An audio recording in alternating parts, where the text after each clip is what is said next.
devil in a red dress. Call 911, I'm a killer. You know I hate to confess. Bang, bang, got my hand on the trigger. The devil in a red dress. Call 911, I'm a killer.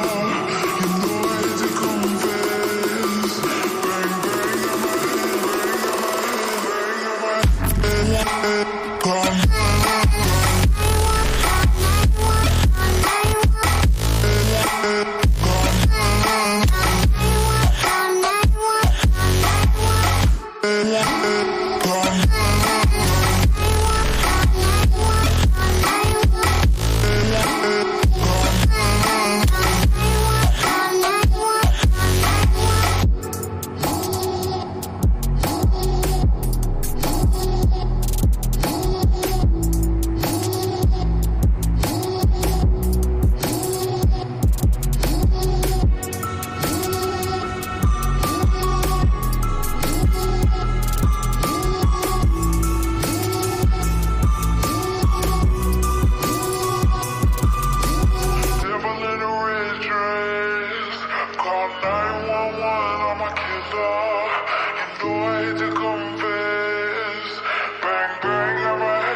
Hello, hello, hello. What is going on? Forza Milan. Ole, ale, Milan, ale. Forza lotta, vincerai, non ti lasceremo mai. Let's go. Come on. It is Serie A is back. The international break is over. We are back. I mean, during international break, guys, there's not much to talk about. I don't think anybody really cares about the national teams, except for me. I really care. I really care. But essentially, guys, just to keep people updated, right now, the channel is just going to focus on pre-matches, watch-alongs, and post-matches.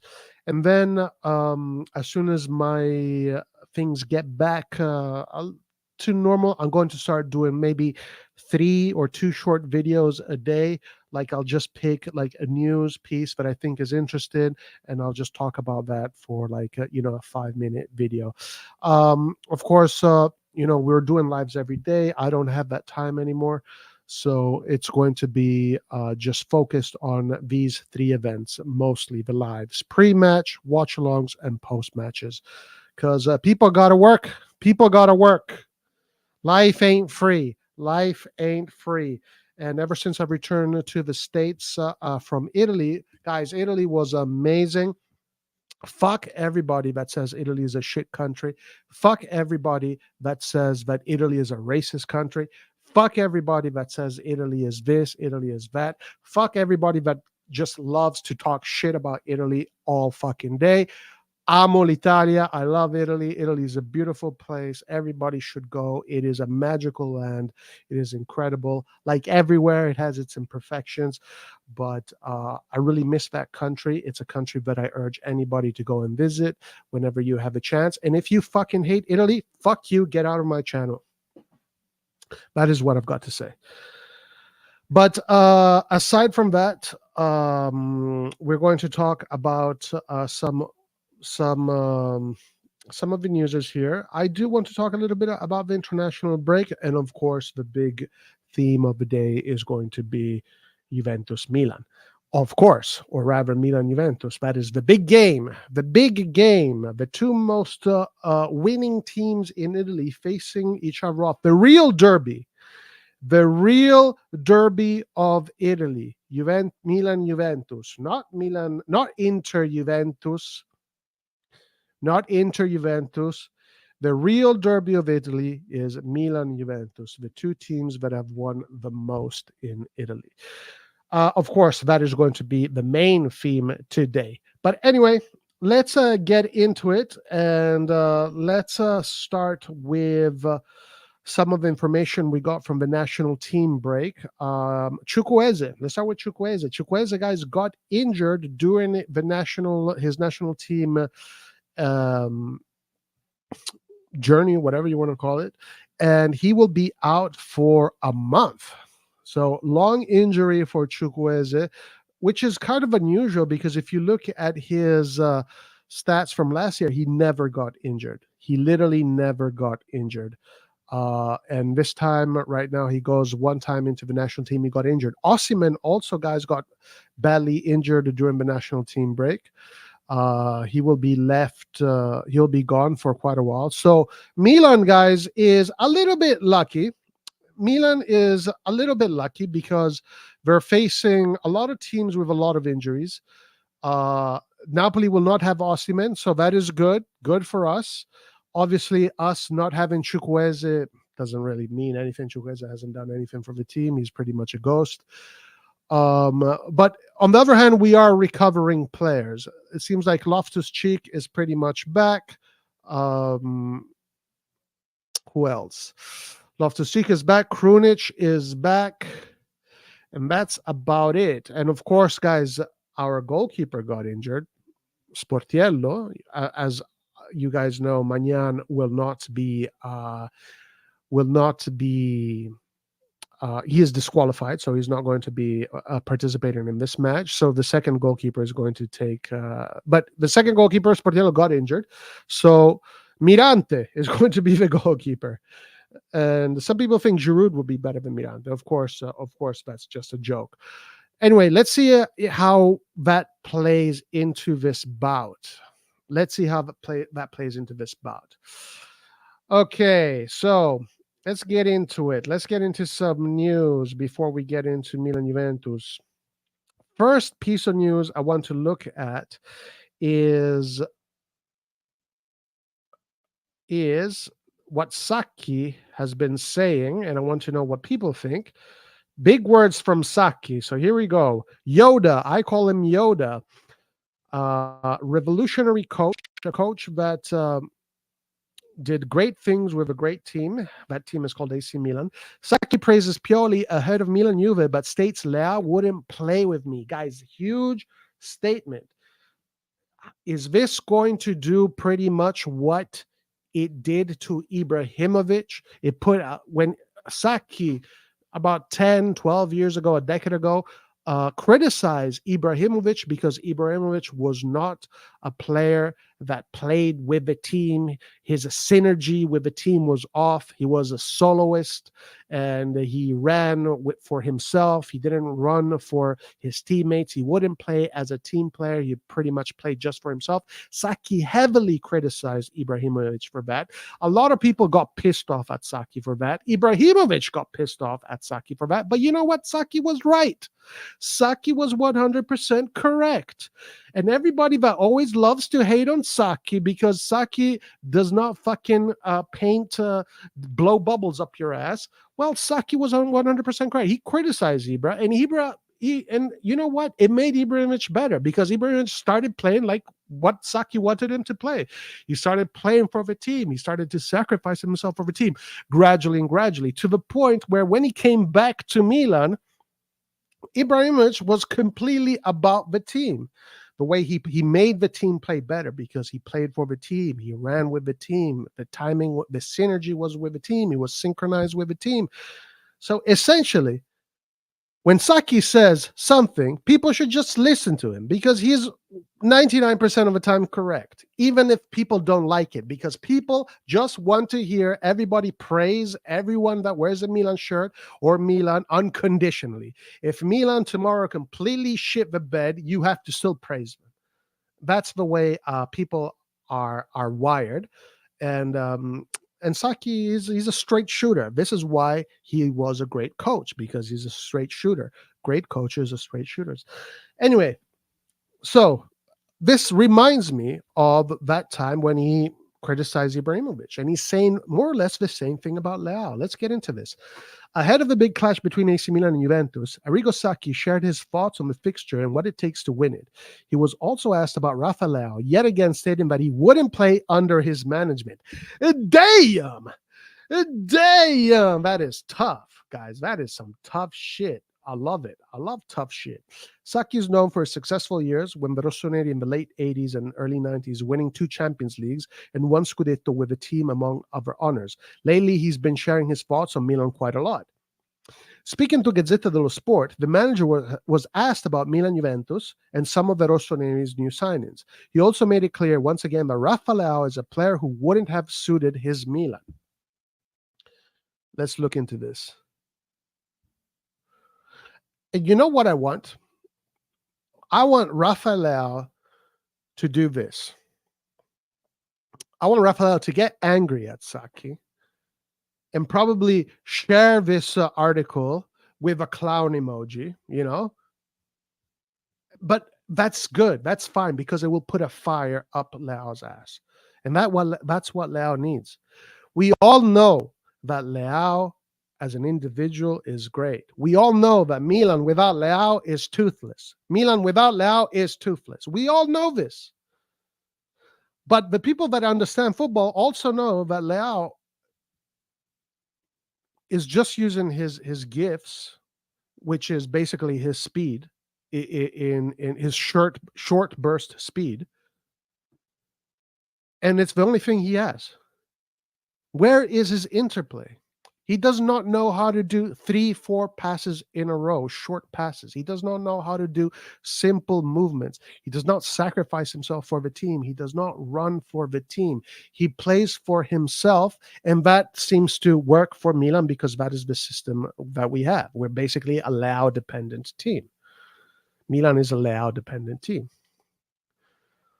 But a player like this obviously needs to become more. If he wants to be recognized as one of the greatest, one of the GOATs, and he wants to win the Ballon d'Or, obviously he has to do more. And I hope that Sacchi is putting a little bit of a fire up his ass. And I hope that Leao gets angry at Sacchi and he says, you know what? I'll show you, you piece of crap. I'll show you what I can do. Kind of like what Ibra did. That it made Ibra better. Don't think that just because Ibra got pissed off and he answered back, it made him better. Some people respond to criticism with anger, with whatever. But that means that the message has been absorbed. And subconsciously, it will make these players better. Mister, what game will it be on Sunday? Who is stronger? Milan. A lot in the match will depend on Milan. If they are a collective, they must play as a collective. In that case, they will put Juventus in difficulty because we already know that Juventus won't be able to play as a collective. They will defend with 10, 11 players and they will counter as well as they know. I mean, that is true. That is definitely true. We know how Juventus plays. They defend like crazy and they will hit you on the counterattack. But we got to be careful. We got to be careful. Specifically, what does this mean? There are rules. In the defensive phase, a team that stays within 25, 30 meters has much less effort. When Milan has the ball, they should make as few passes as possible as not to stretch themselves. And Mister, a moment Pioli explained that he uses passes to look for attacking players when the opponents leave them at a numerical parity. Thoughts? Pioli has moved away from the tactics of his past. Now, for me, he has a duty not to confuse the players. Okay, so let's keep on going. Why is this important? Juve is waiting for your mistakes to counter and wants to take advantage of corners and free kicks. They're a concrete team, as you would expect with Allegri. If Milan does like them and plays on individuality, they can lose.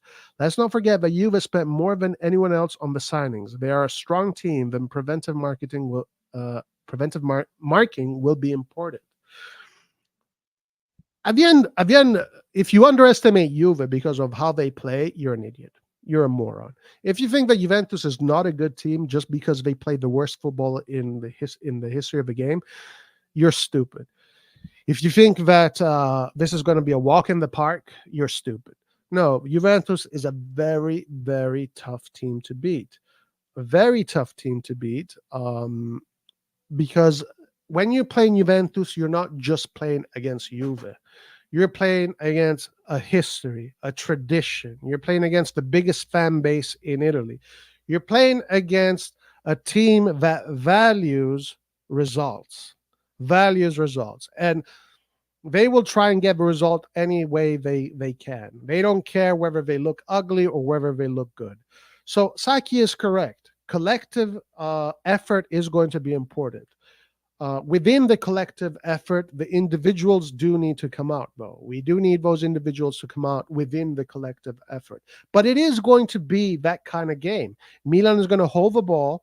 Juventus is going to close themselves back in front of their goal, and then they're going to wait for the first mistake, catch us on the counter, and put us in difficulty that way.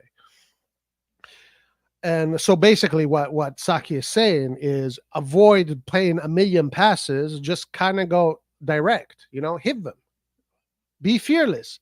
Catch him. Don't pass. Don't go left. Don't tiki taka your way around Juve, because as soon as they take the ball, it's off to the races. And we know Milan, we saw it against Inter in a counterattack situation. Milan is vulnerable, extremely vulnerable. Now, of course, one thing has to be seen is who's going to be playing for Juve. I know Keane is going to be available. Chiesa is available. Vlahovic is available. Kostic is. The whole team is pretty much available, minus for Danilo and Fagioli. All right, let's keep on going. Let's pause the discussion for a moment and talk about individuals. Who do you like in Milan? I really like Reindeers. He's very good. He's complete. He reads the game. He moves a lot. Milan have good players this year. Even Loftus-Cheek, as long as he was available, was powerful. He has strength. Do you like Pulisic? Pulisic doesn't move poorly. If he's as intelligent as they say, perfect. Football will increasingly be a collective game of intelligence. Okay. And Leao, he wouldn't play with me. Excuse me, in the sense that you would leave him on the bench for 1 or 2 games? Yes. Before signing a player, I looked at the person a lot. And if you're not born with a certain temperament, it's difficult to acquire it. I think Lau is absolutely a good player. In football, however, you play with 11 players. They all have to run and have a position on the field. Everyone ran in my team. So this is the big one. So basically, he's criticizing Leao for being a player that doesn't run much. Now, one thing needs to be said here. We know that Pioli, at a certain point, gave up on Leao. He kind of gave up on Leao's tactical acumen. Because we know for a fact, because we heard Pioli say this. We've even heard Leao say this with his own freaking mouth. Pioli's asking him to, you know what, forget pressing, just focus on get the ball and do your thing. At a certain point, Pioli gave up on Leao and just decided, just do what you know how to do.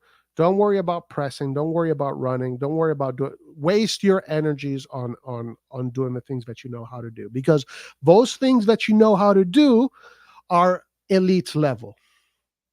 They're not many. They're not many things. I mean, if I'm playing against Leao, I know how to cover Leao. It's very simple. You basically put a man on him, and then you put another man down the line to cover the second press. It's very simple, and that's how you get Leao. Of course, it won't always work because Leao has that incredible short burst speed, right? Out of 5 attempts, 2 of them will be successful, and one of them is going to go to goal, right? Out of 5 attempts, he's going to try and dribble. 2, he's going to go through twice, and one of them, he's going to either set up Giroud or whoever is in the middle, or he's going to score. And that's what you want from him. That one time where he gets you and he scores, because he can do that. There are players that will do that 20 times and they'll never be successful. But Leao does have the offensive output. But I do think that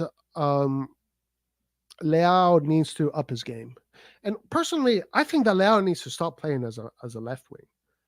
The left wing position is basically Leao being scared. Take him out of the left. There is no point of him playing on the left, because left wingers need to cover the wing. Why are you taking up that position if you don't defend that position?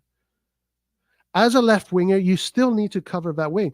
And as a matter of fact, he doesn't even play as a left winger. He is playing as a second striker on the left. He should just, Milan, in my opinion, should just start to look at him as a second striker, not as a left winger. He does not play as a left winger. He attacks the left, because Cristiano Ronaldo attacked Messi attacks the right, but they're not wingers. These guys are attackers. That left wing probably would do better. I would put Pulisic on the left wing. I would have Theo Hernandez, Pulisic, and Leao all on that chain. And that chain would probably perform it much better. That's just my opinion. I think Milan should just put him up as a second striker. Maybe him and Okafor can be a good duo. Him and Jonathan David in the future could be a good duo. But just man up, Leao. Take that diaper off and freaking become a man. Stop hiding on the left where you feel secure, where you feel, protected. Get in the fucking middle of that field. Put your body into it. Take responsibility and man up. Become a goal scorer.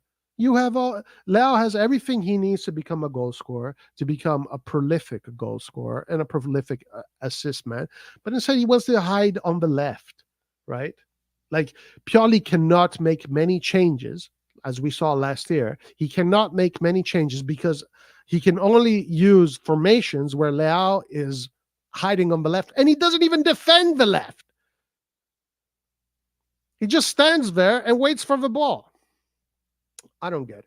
I don't understand. I want Leao to man up. He needs to man up. On Pioli. Pioli is a golden boy. He has grown a lot for me. He managed to bring an Italian team to play attacking football as a collective. It rarely happens. It remains to be seen what the outcome of the big clash will be, but it's clear that it should be an exciting affair underneath the lights at San Siro. Yeah, I'm sure it's going to be a great game. I'm sure it's going to be a really fun game. And now, I do feel that Milan has the edge here. I do feel that Milan has the edge, but it's Juve. It's Juve. You can't underestimate Juve. Pioli has had Allegri's number for quite a while. As far as I can remember, these last 2 years, it seems like every time we play Juventus, we get the result. Very, very, very seldomly they get the result. They are coming. They do have players that are not fit. Chiesa is not fit. Vlahovic is not fit. So those are 2 key players they have that are coming into this game not fit. I don't even think they're starting, to be honest with you. But they are of the game. They have been called up. In theory, practice is one thing, theory is another thing. In theory, Milan has the edge. Milan is the team in form. Milan is the team with the least amount of injuries. Not with Mirante in goal. I mean, that is the weak spot, right? You can say that is the weak spot. So, okay, let's look at these formations. Let's move on to these formations, and let's talk about the formations. Let's look at the probable formations.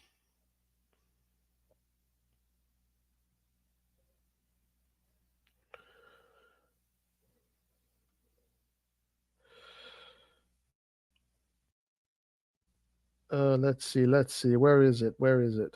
Probable formations. Is this it? Preview.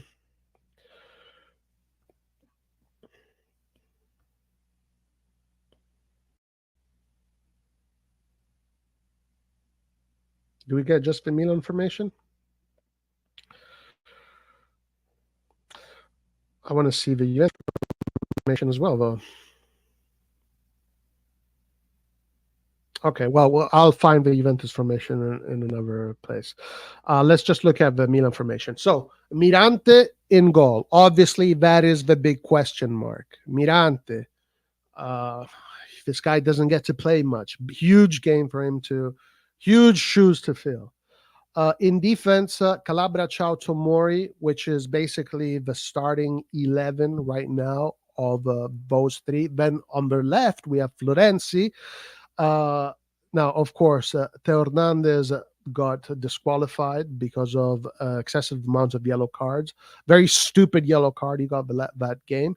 So he's not going to be of this game. Florenzi is playing very instead. Now, Florenzi is on form right now. He's fit. He's free of injury.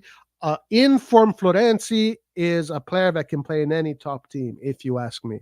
Florenzi, thinking that Florenzi is on the left, to me, does not say that Milan is weaker. It is Milan. Actually, in my probably what we're going to see is maybe less offensive bite, but more organized football coming from the left side. Because Teo Hernandez is another one. He's reckless. He's got zero tactical IQ. He's like literally, if you calculate Teo Hernandez's football IQ, it's probably -5. Like Leao, Theo has some aspects of his game that are elite, but his overall footballing IQ, especially when interacting with his teammates on the ball, the synergy is very weak. But I do want to give Theo some credit, because I do want to say that when we saw him accosted with, let's say, Rebic, when Rebic actually cared about playing football, Theo looked much better. Like those 1-2s, his football looked better. With Leao, these guys are basically two anarchists. They look like two anarchists, and it's fine. It works. It works for us. These guys are the two most important players on the field, and it just happens to be that they're also two of the most unintelligent football players there are. But it doesn't matter. They have qualities that still puts them in the elite sphere. Anyway, Florenzi, for me, whether I see Theo Hernandez or I see Florenzi, for me, the difference is minimal, meaning Florenzi is still going to provide a top level performance, a professional performance. Yes, he's not going to take on 5 players and score a goal. That's not going to be his game. He's going to methodically move up the field. He's going to play with his teammates. He's going to put in quality crosses. He's going to bring in quality. So the defensive 4, honestly, of course, it would have been a little bit better with Theo Hernandez, because we would have probably, because that he is the starter, but it's still not bad. But it needs to be said that we do have 2 players that are not in our starting 11 in that back 4. Musa Ali Reindeers in that midfield, very inexperienced midfield, I gotta say. Now, of course, people say Musa, he played 1,000,000 games, blah blah blah, but still, I don't know how that will translate. It's another test for Musa. Of course, he's played well. Well, not every game. Some games he's played better, some worse. But this is definitely going to be another test. Musa is very young, so there's still a lot of margin of growth. But there's also, you have to give them the ability to make mistakes. At 20 years old, it's okay to make mistakes when you're 20 years old. I don't know how this is going to translate. We're going to see Juventus's midfield in a second, and then we're going to compare. Ali, another player, still very young, still very inexperienced. Big game for Ali. He did play against Lazio, which is one of the bigger teams, and we did get a result. And then we have Reindeers. So the one thing that I'm seeing from this midfield is that there's not much muscle in this midfield. It's a very weak midfield when it comes to the quantity. Obviously, Ali and Reindeers provide quality. Musa is is somewhere in between quantity and quality, but at what level still to be, we still need to find out. We still need to see. I do think that Musa can get to the levels of Kessie, but we got to wait for him. It's not going to happen tomorrow. Maybe tomorrow he's going to have an exceptional game, and then the game after is going to be disastrous. Maybe tomorrow he's going to have a terrible game, and then the game after is going to be great. So that is where Musa is as a footballer right now.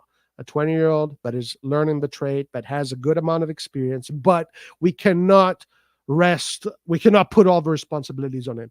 In my opinion, this midfield is pretty weak. I'll be honest with you. I think on the ball, it might be good. It might be probably, we will probably do hold the, I mean, obviously we'll probably hold the ball more than Juve, but off the ball, I feel this is a very, very weak midfield. And it's kind of been the theme all year really so far. It hasn't meant much because we won every single game except for the Inter game. So I don't know. We'll see what that means. We'll check Juventus's midfield and we'll do a comparison. Pulisic, Giroud, Leao, that is our best trio up top right now. So that is the best we can offer up there. Pulisic came off a pretty decent international break, scoring a few goals. I don't know what Leao did, and I'm not sure what Giroud did, but that is our starting 11 trio right there.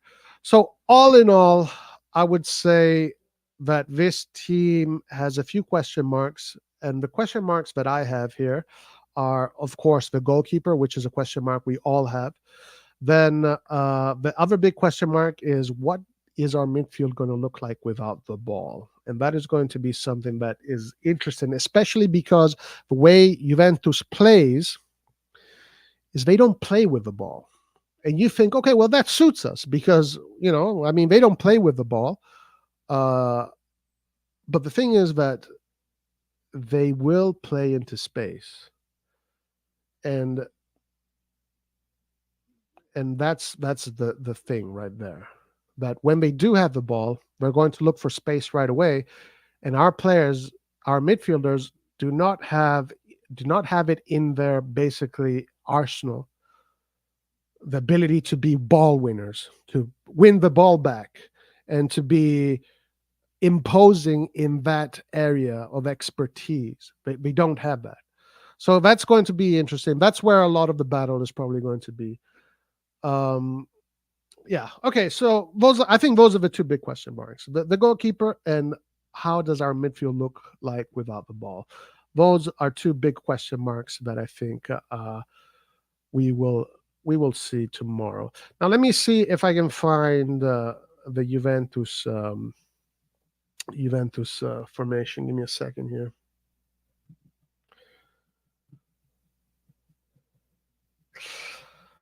Okay.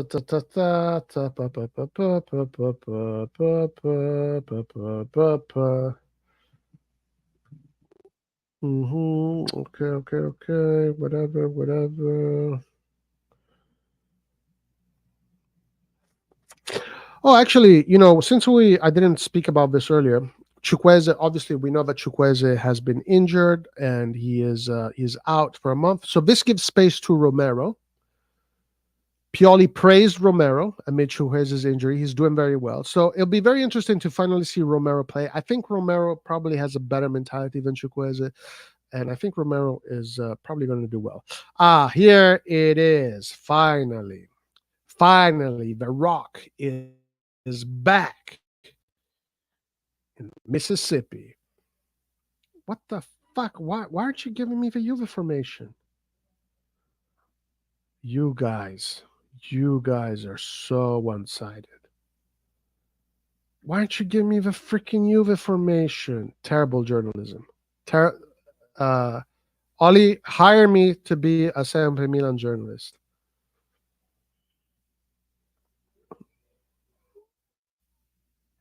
We're not playing against ourselves, Oli. You know that, right? We're playing against Juve. Why aren't you putting their formation? Oh my lord. Unfreaking believable, guys. Unbelievable. All right. Let me go to a professional website here. Let me go to a professional website. Gazzetta dello Sport. Probable formations.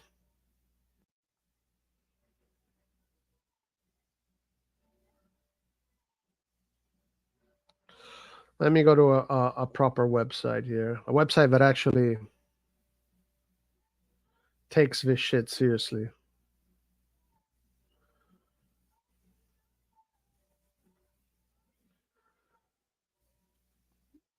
Jesus, man, the freaking amount of ads.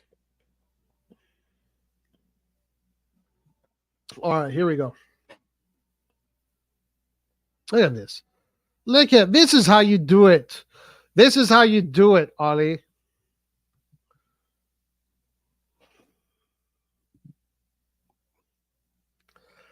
All right, guys. By the way, as soon as we're done talking about Milan Juve, we'll talk about the other games. Where is it? Here it is. Look at that. Look at this. So nice. Look at that. Look at this, guys. Oh, mamma mia, che bontà. Oh, look at that.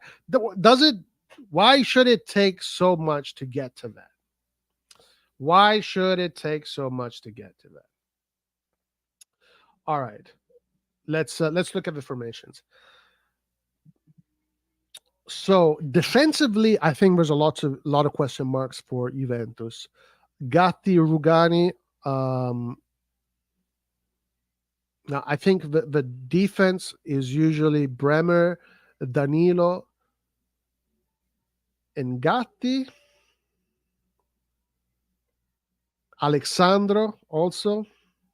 So basically, the players that are not available for Juve are Danilo, Alexandro, and De Sciglio. So that defense, I don't know. I don't know if I really consider that defense a powerhouse. Obviously, the goalkeeper is the first goalkeeper. Bremer and Gatti are two of the starters. Yeah. So yeah, maybe Rugani here, question mark.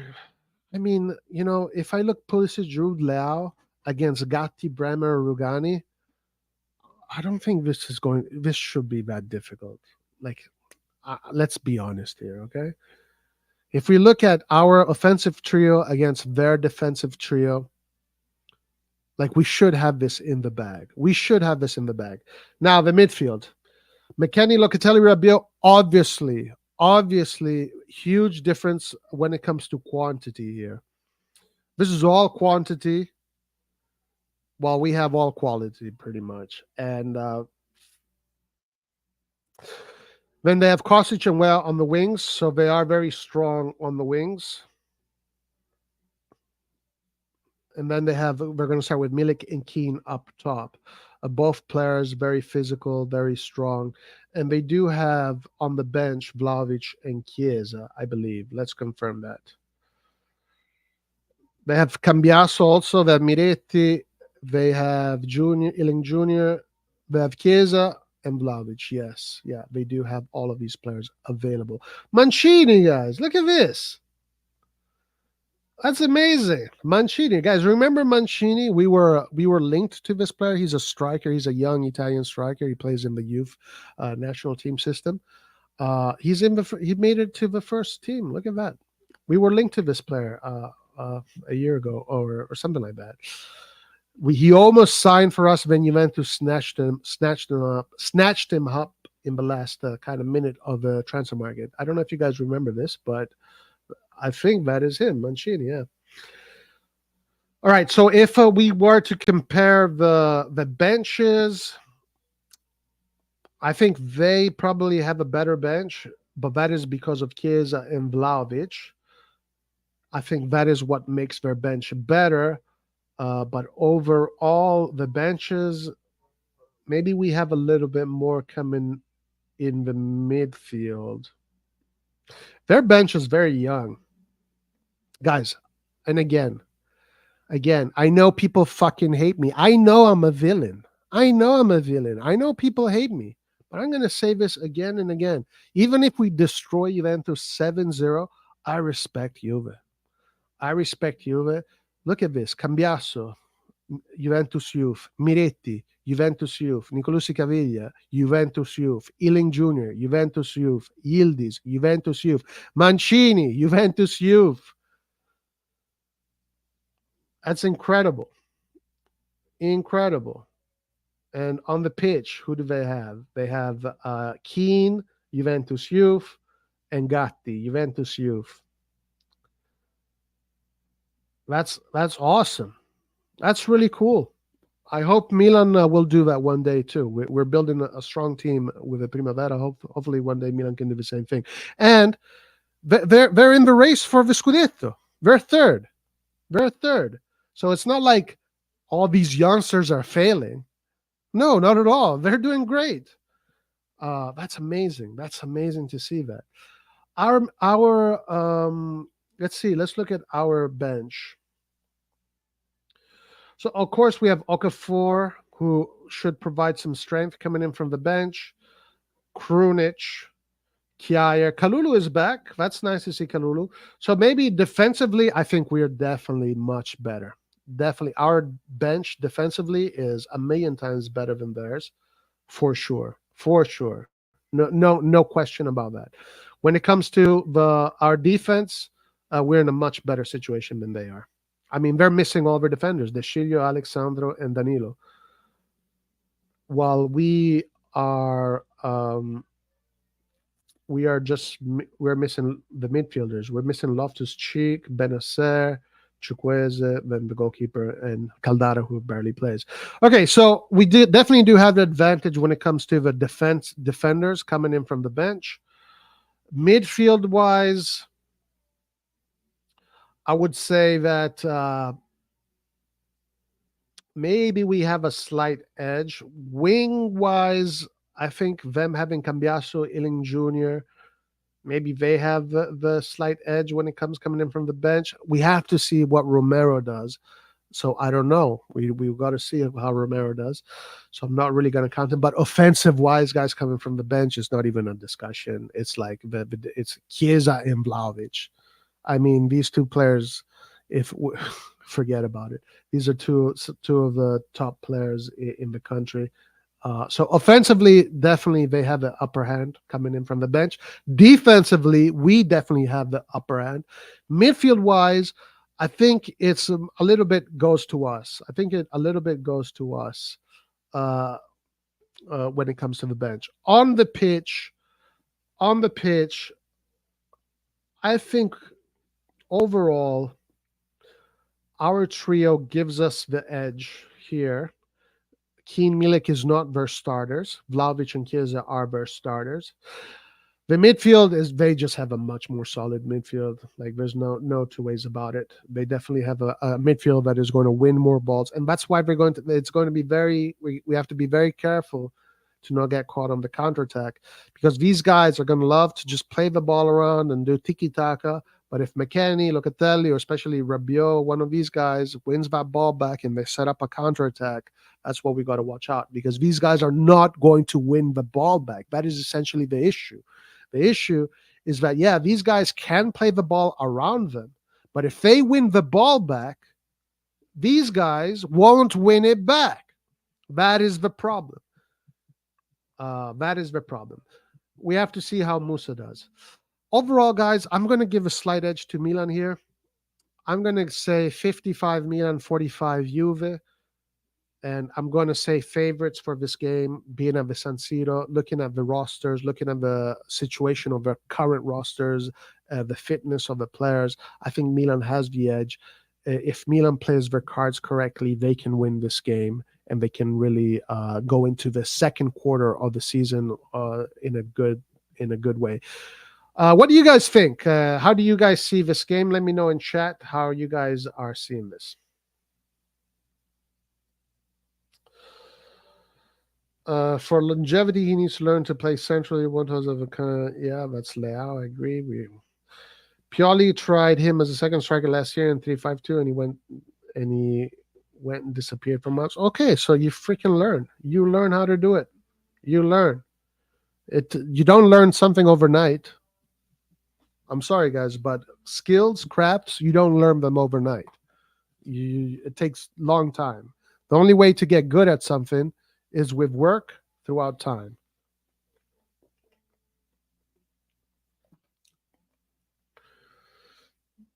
Our best defense is to keep the ball. Yeah, I think so. I think you're right. I think you're right about that. Left back is an issue. Is it really an issue? I mean, it's Florenzi. It's not, with all due respect, Balotelli. It's still a player that has played in Champions League, has played at Roma, PSG. He was with Milan when we won the league. He was a captain of the national team. Like Florenzi has played bigger games and won bigger games, even as a star player in the game that is being played tomorrow. Like the game that is being played tomorrow is a game that Florenzi has played already many times over in his career. He's lost games like this, but he's also won games like this. He's also was the deciding factor in games like this. He's played much bigger games where he was a deciding factor. Like, for example, when he played with Roma against Barcelona, PSG, etc. So, yeah, I think it's not that much of an issue. I don't think it's an issue. Actually, I don't think it's an issue. Thank God that Chukwueze is injured. He sucks. Salamakers and Messia were better. Chance for Romero. Yeah, listen, I do think Salamakers would have been we should have kept Salamakers, but you know, whatever. It's too late. Stefano Aranya would be better than Chukwueze. That's funny. So Aranya was freaking good, actually. It was really good. Danilo got injured for Brazil. Yeah, guys. And Neymar, guys. What a terrible injury Neymar had. He's out the full freaking year. That is insane. Insane. Whoever follows Serie A better know you never underestimate Juve, no matter what. No matter what. I know we love to talk shit about Juve. We love to banter against them. It's the thing to do. It's what the cool kids do. But never underestimate Juve. But also be aware of what our strengths are. Yeah, we are going to keep the ball. We are going to keep the ball better than they are. I don't know if we're going to create as many chances as they will. Maybe they'll be more or less the same, but we'll definitely have most of the ball. But that doesn't mean that we're going to create the most chances. Like, for example, let's say if we take 10 shots on goal, I think they will take 8. Sorry, not shots on goal. If we take, let's say a random number, if we take 15 shots overall the whole game, they will probably take 13, So it's not like 15-3, 15-4. It's still going to be more or less even. But on the ball, it's going to look like we're dominating the game for sure. Let's see. Juve played the worst football so far this season. Most of their goals come from boring set pieces, yet they're third. That's Juve in a nutshell. Yeah, it's a team right now that is basically driven by the philosophy of results. The most important thing is the result. The result is above everything else. The result is above the football, is above the entertainment, is above the pleasing the crowd. It's basically that very it's a very, very, very, very conservative way of looking at football. Where is Fagioli? I bet he's injured. Wow, what a joke. What a joke. How would you predict our next 3 matches, Roy? I'm quite anxious. Hard to say. I do think Milan is a little bit lucky because I don't know if you want to call it luck or what it is, but it seems like all the teams we are facing have major injuries, right? Like their star players are it's like basically if we didn't have Leao or like when we didn't have Magnan. Juventus is coming off with a lot of injuries. While we were in a much better place. Napoli won't have Osimhen. I don't know how much that is going to matter. Today, Vice Verasquilla, who, by the way, guys, I've been hearing that Vice Verasquilla is not a good football player anymore, blah, blah, blah, all just bullshit. Just stupid bullshit. I don't even have time to waste my time with. As Vice Verasquilla right now has 3 goals and 3 assists. You know who has 3 goals and 3 assists? Leao. So what is this stupid bullshit about Vice Verasquilla? He's got the same exact stats as Leao. as such a stupid argument that he's not a good football player because of yeah, okay, he had a moment of form that he was down. He had a moment of form that was down. It doesn't matter if it's only Verona. What does that matter?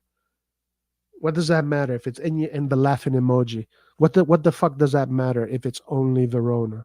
So when Leao scores against Verona, what are we going to say? Oh, it was only against Verona. Who gives a shit? You see, this is the issue. That's a really bad football take. I don't know who Kim Barini is, but that's a really football take to say it's only Verona. But here we are praising Pulisic for scoring against, who did he score against? He scored against, I don't know, I can't even remember. Against Cagliari, right? Who I can't even fucking remember teams we played against. But we didn't play against all top teams. We played against smaller teams, right? We praised the players that scored against those smaller teams. So what is this narrative? Oh, it's only against Verona. So if Leao scores 2 goals against Verona, what are we going to say? Who gives a shit? It's only Verona. Terrible, terrible, terrible argument that you brought up here. Terrible argument. Okay, let's move on. Against PSG, you know what, Rafiq? I don't know what situation PSG is in. I know that it's not their best year. I know that the team they have problems building a proper team there. I know the motivations of that team are a little bit off because it seems like there's a huge amount of imbalance between the contracts. So this does not allow them to build a balanced squad. So I don't know how strong they are. For me, PSG seems to be a kind of team that on the day they will destroy you, they can kill you, but if you catch them where they're just slightly off, you can beat them. You can beat them. They're not a solid machine. They're not a tank. PSG is not a tank. They do have the ability to beat anybody, but they also have the ability to lose against anybody. It's not like Real Madrid. Real Madrid is built like a freaking team. Man City is built like a proper team. PSG is not built like a proper team. PSG is a circus. It's a circus. It's a little bit of a circus. Let's be honest here. It's about the flashy names. It's about I don't know. The whole philosophy behind PSG is a little bit off, if you ask me. It kind of reminds me of the Galacticos of the Real Madrid, and that team was built poorly. It was just like names.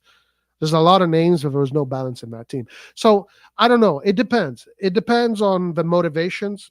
I know PSG came off a pretty heavy defeat against Newcastle, so they're probably pissed off and they want to win. They're probably motivated to win. And it's going to be tough. It's going to be in their home. I think the first game is going to be in their home. And it's going to be a tough game. Does Milan have the character, the personality to go out there and go 1v1 against Leao? It's going to be Leao versus Mbappe. Let's see. We're going to see who's the better man, Leao versus Mbappe. Then against Napoli plays great football. Even now with Garcia, they still play great football. They don't have Osimhen, but they still have a super top level team. So it's going to be difficult. Nonetheless, it's going to be difficult. These are going to be 3 difficult games. If Milan can, Milan needs luck. Right now, Milan is lucky, so they need to ride this wave of luck they have. Oh yeah, Pulisic scored against Genoa, and it wasn't even supposed to be a goal by many, but everybody here is praising Pulisic against Genoa, who's a relegation battling team. But then I got to hear Kim Barini say it's only against Verona. Terrible narratives. These are terrible narratives. All right, let's keep on going here.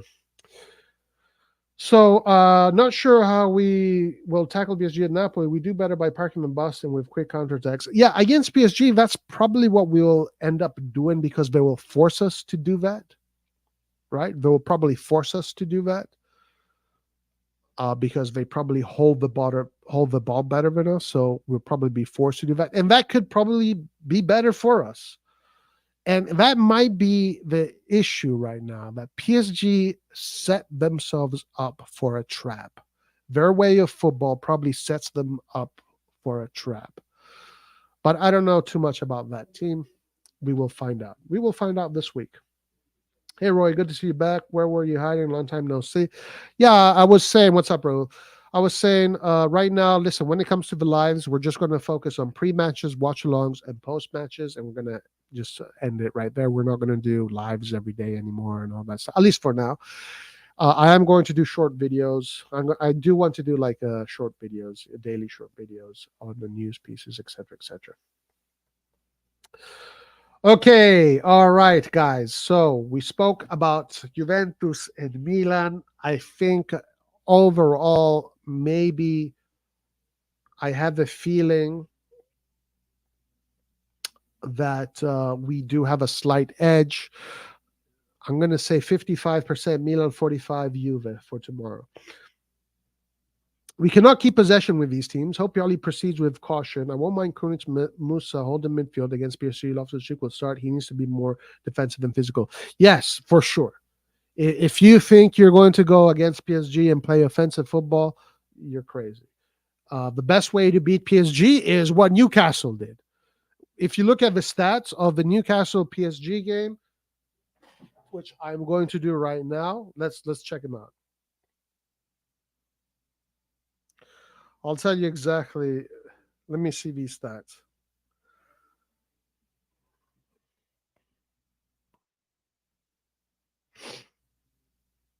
(4-1) stats. 74% ball possession PSG against Newcastle. Newcastle only had 26% of the ball. But check this out. Newcastle had 12 shots, 8 were on target, while PSG had 11 shots and only 2 were on target. And this is why I'm saying that tomorrow we should not be like, yeah, Milan is going to dominate possession, but probably the amount of shots that the teams are going to take on goal are going to be similar. Right? It's going to be balanced. This is the perfect example. The Newcastle versus PSG is literally the perfect example of that. PSG had 74% of the ball. 74%. You rarely freaking see that. Newcastle had 26% of the ball and only 68% pass accuracy. Yet they won 4-1. It was all counterattack. All catch them on the counterattack, take your chances when you're in front of goal.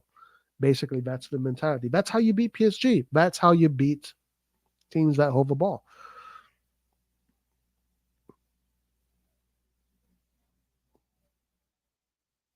Yeah, so I agree. Milan will probably have to do something similar against PSG. PSG is going to hold most of the ball, whether we like it or not. Okay, guys, let's talk about the other games of the Serie A, and then we'll finish it there.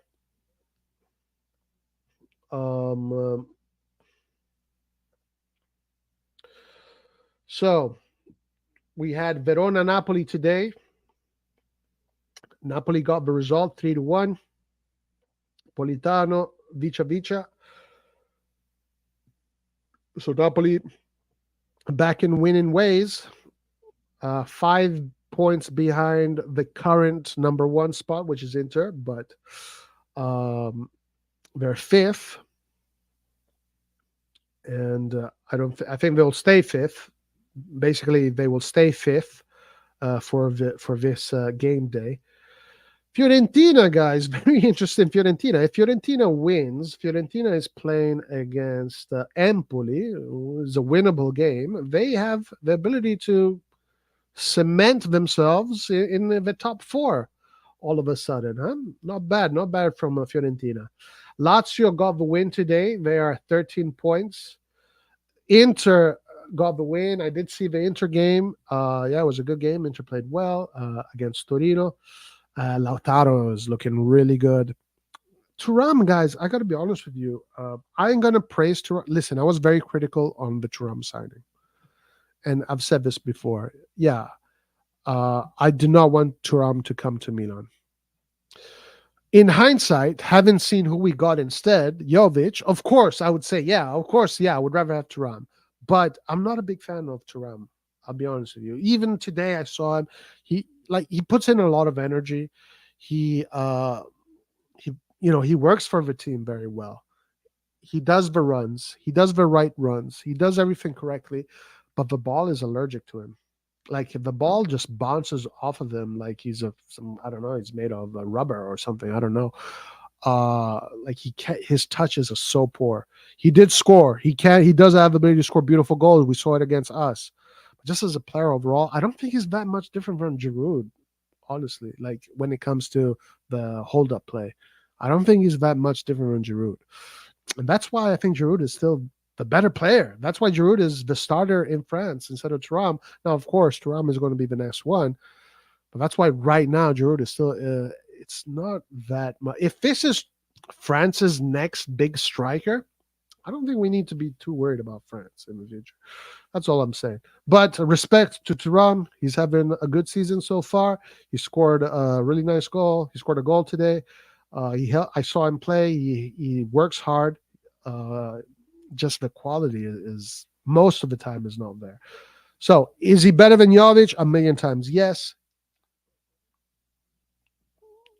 If I had to choose between him and Jovic, I would choose him. But I'm still not. I'm still. I still feel like I'm happy we didn't get him. And we should strive for better. Lautaro, on the other hand, guys, today was absolutely quality. Really great game from Lautaro Martinez. It was really good from Lautaro Martinez. And I believe he scored a goal, and Çalhanoğlu also scored a goal, a penalty. And yeah, and that's it. And so far, that is the Serie A. Let's look at some. No, I guess we'll do that tomorrow. We'll look at the stats of the Serie A. But yeah, the big games are obviously Juventus Milan is the biggest game. You have Atalanta Genoa, which should be an interesting game. Roma Monza, guys. Monza is doing very good. Look at them. If Monza wins against Roma, which is difficult, I don't know. I think Roma is going to start coming back up. But Monza can go all the way to 15 and be a contender for one of the European spots if they continue with these kind of rhythms. But should be an interesting game day. Sassuolo Lazio today beat Sassuolo away. That is not easy to do. So congratulations to Lazio. Interesting. We're back, guys. The Serie A is back and Milan is back, and this is what the channel is about. It's about Milan, so we're going to focus on Milan. Saint Lucia in the house. What's up? Thoughts on the Tonali situation? Okay, my thoughts on that whole situation is this: I don't care about what players do in their own time. If they want to play poker, if they want to bet on games, if they want to do this shit, I don't give a shit. The person that called them out, is a blackmail artist. He's a scam guy. He's a paparazzi. He's a scammer. He's basically like a Jeffrey. What's that guy? The guy Epstein. He's basically a bootleg version of Epstein. He's a blackmail artist. He blackmail people. Like, and now we want to treat this guy Fabrizio Corona as if he's some kind of moral arbiter who found God and he's trying to save the world because Fagioli and Sandro Tonali are making bets. Oh my God. I don't give a shit. Who cares? I do not care. I do not give a damn. Fabrizio Corona is not an example of a person.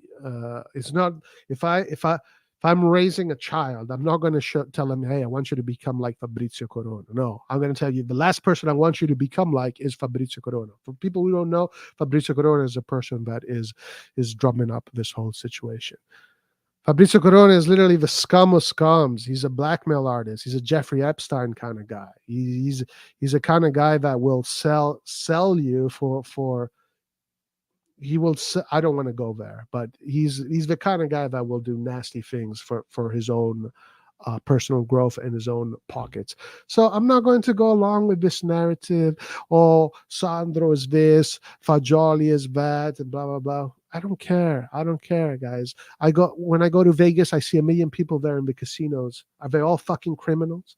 And just because you're a professional football player, what are you a criminal because you're a football player? Now I know that the rules are you're not supposed to bet on games if you're a football player, at least on FIFA or UEFA games. I know that's the rule. It seems like they broke that rule. Okay, get paid, get a fine, get a fine, but don't fucking ruin these guys' career over some fucking bets. You know. And listen, and there's plenty of Fabrizio Coronas, and there is plenty of Fabrizio Coronas out there. Uh, so it, I'm sure there's plenty of players in Spain, in England, in Germany, here in America that do the same shit. But all that is missing is a Fabrizio Corona, one of these guys that is going to come out and try and elevate himself by trying to bring other people down. So yeah, I'm not. I don't care. I just don't care. For me, it's a non sequitur. It's a non sequitur. I really don't care. Don't give two shits whatsoever. And will I ever forgive Furlani? Absolutely not. First of all, Furlani has done nothing to me, so I don't have to forgive him for anything. Do I respect Furlani? As a human being, sure, but Furlani is just a yes man that is doing what Jerry's telling him what to do. Furlani is just a banking guy. He's a portfolio manager. He's just a yes man for the Redbird Corporation. There's nothing special about Furlani. He's done doing nothing special. So I know that you right now are on your knees and you're asking him to, but for Furlani, I don't give a fuck about Furlani. Corona I didn't say Corona fabricated anything. Bro, are you listening to what I'm saying? I didn't say Corona fabricated. I said Corona is the kind of person that would blackmail people. Blackmailing doesn't mean you have to fabricate things. Corona is a blackmail artist. He's a scam artist. He's a scum. Like Corona, come on, man. Is Corona now the guy I'm going to be like Corona has probably done the worst thing about people. And people that just fucking believe everything the media tells them. It's like Corona, if you look into Corona, he's probably done way worse. If you actually look into Corona and what he's doing and all the things that he is hiding in his closet are probably a million times, or they're probably like crimes that he's probably supposed to be in jail, literally in jail for. I don't know. That's just a speculation. It's not an allegation. That's just a speculation. He already did jail, actually. Corona was in jail. What? Didn't he? I think he was already jailed a few years ago for some kind of scam he did or something he did. I don't know what he did. But this guy is a person that extorts money out of people. Like he's a mafioso. He's a mafioso. Like I don't give a fuck about Corona, what he says. Corona is not the guy I'm going to be like, oh my God, Corona, thank you for showing us how bad these guys are. Man, Corona, come on. Dude, he's coming out. He's saying he found God. Now he's a Christian. Give me a break.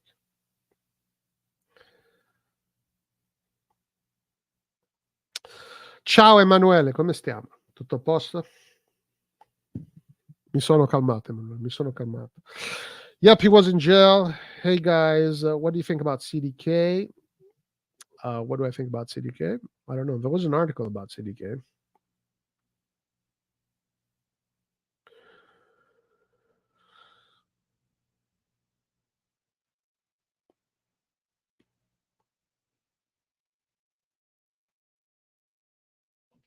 The bigger conversation is, should football players bet? Should football players bet on FIFA or UEFA competitions? I mean, logically, the answer is probably no. They shouldn't, because that opens the doors for, other things, you know. It can open the doors for match fixing. It can open the doors for match manipulations, etc. It can open the doors for a lot of things. So when you ask me, should football players place bets on football regarding FIFA games or UEFA games? Yeah, probably the answer is no, they shouldn't. So, Tonali, Fagioli, and listen, guys, if you think it's just Tonali and Fagioli, it's just these Italian guys, and you think that everybody else is like these little angels that don't, that's all BS. Um, I'm pretty sure a lot of people do this stuff. I mean, Italy is not even a country that is super into betting and all this crap. Like America is a country that is really into gambling and all this stuff. So I wonder what the athletes do here. I'm sure the athletes here also get involved in that kind of shit. The UK for sure, maybe 100%. But whatever, I just don't care. I don't care. I'm not here to paint people as criminals. I don't give a shit about that. I'm not going to do that. But when you ask me morally, do you think football players should bet? I would say no, they shouldn't, because it opens the doors for, ulterior corruption. Now, what should the punishment be if they're caught betting? It depends on the extent of the bettings. If they're actually caught fixing games or manipulating games, then the punishment should probably be severe, obviously. And there we can agree. I can agree on that. But if they're just caught betting on games, like I think Fagioli bet on Milan versus Torino, and he lost because Torino beat Milan. So he didn't fix anything, right? He didn't fix it. He just placed a bet on a game. Is that really that bad? Like, is it really that bad? I don't think the punishment should be disqualification. I think the punishment should be a fine, maybe 2 days, two game days of disqualification, and maybe a pay cut. I don't know, but it shouldn't be you can't play football for 2 years, for 3 years, or something like that, unless you're caught match fixing. Match fixing and betting on games are two separate things. Okay, these are two separate things. And this is one of the issues that I'm seeing in this story, in this narrative, is people are conflating the two ideas, match fixing and just betting on games.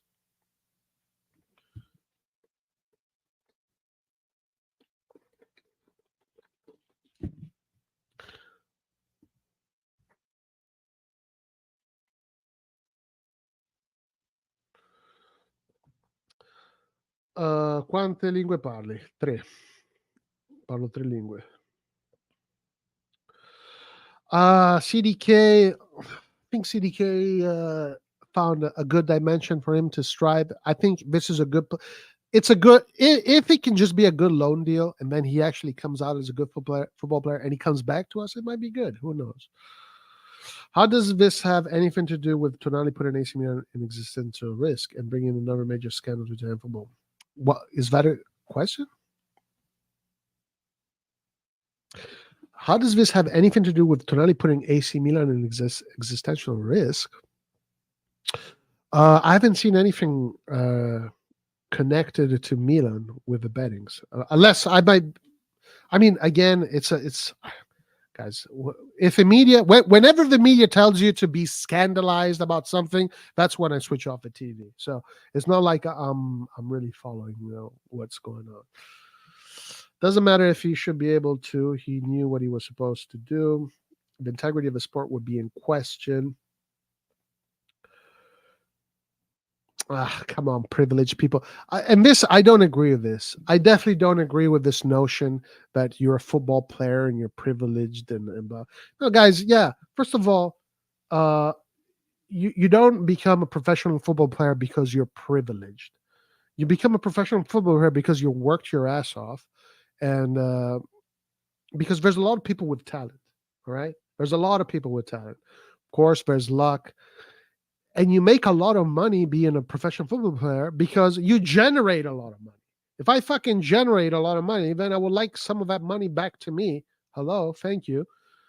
Now, of course, some players make way too much money, etc. That's a whole separate argument. But I don't agree that these are privileged people and they should be held accountable in different ways.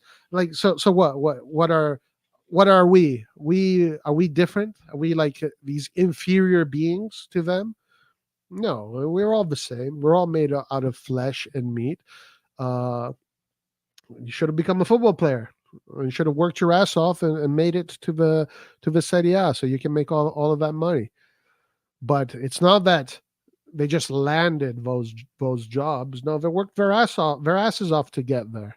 Some of them are physically naturally gifted, but even the ones that are naturally gifted, you still have to work your ass off. You have to sacrifice. You have to dedicate. You have to train. You have to produce.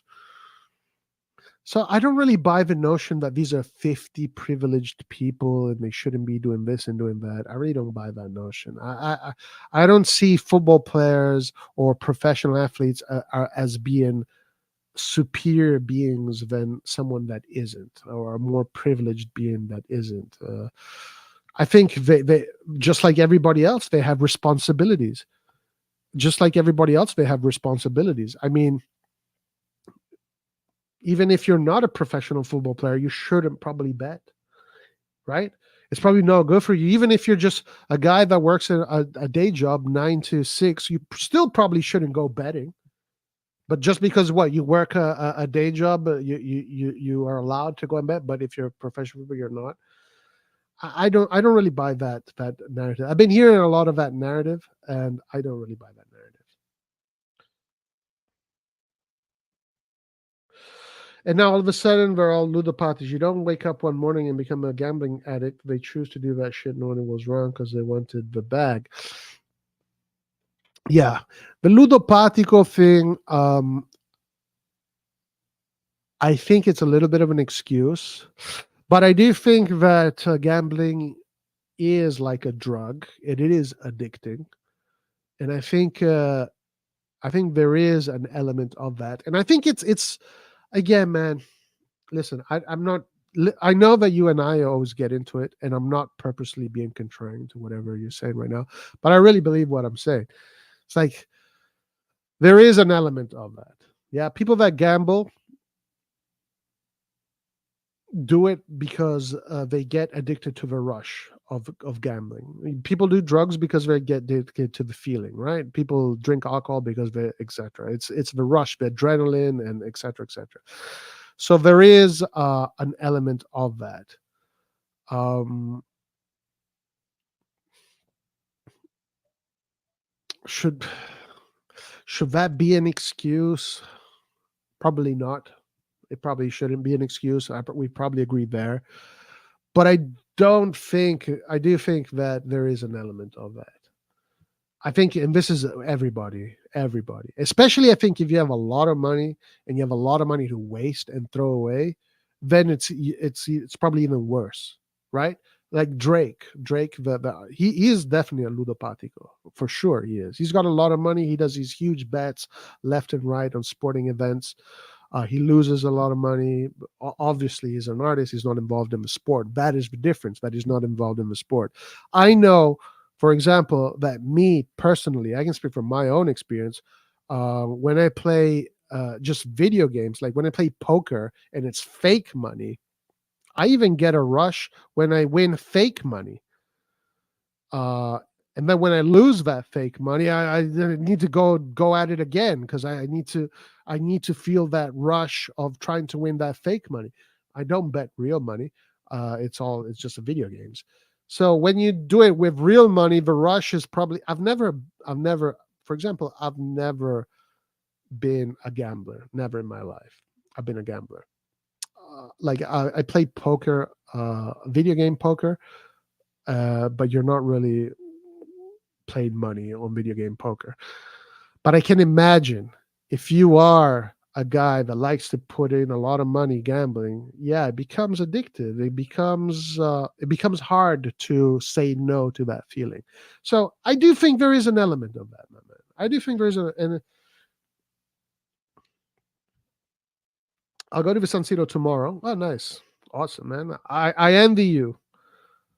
End of story.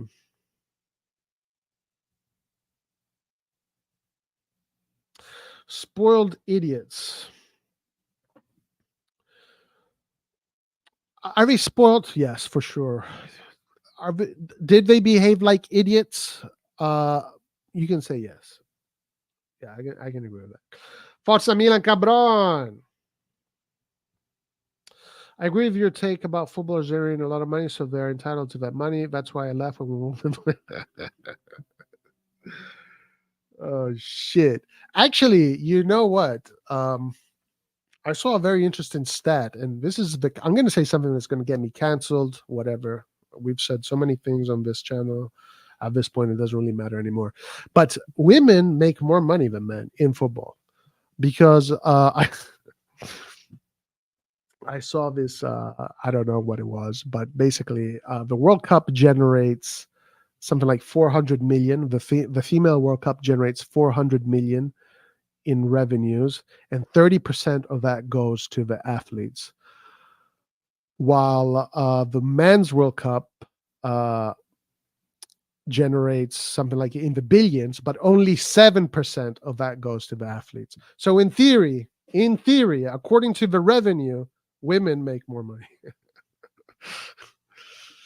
You don't need to be a superior being not to be as a football player when you're making millions and you know you're not supposed to. Also, you made the distinction between match betting and fixing. In this case, based on current evidence, we don't know if we can make that distinction. No, there has been no accusations of match fixing, at least for now. I mean, I don't know. Show me the evidence. I've not seen anybody any. What I've seen so far is that they have broken the rules, as in they bet on FIFA and UEFA um, sports. So basically, a football that is under the governing body of UEFA and FIFA. And if you're a professional footballer, you're not allowed to do that. So far, that's the only thing that has come out. I have not seen any headlines or articles with tangible evidence of them fixing matches. So unless that has come out and I've missed it, and you can show me, but we don't know if we can make that distinction. I think, yeah, I don't know about that. Why do you say that?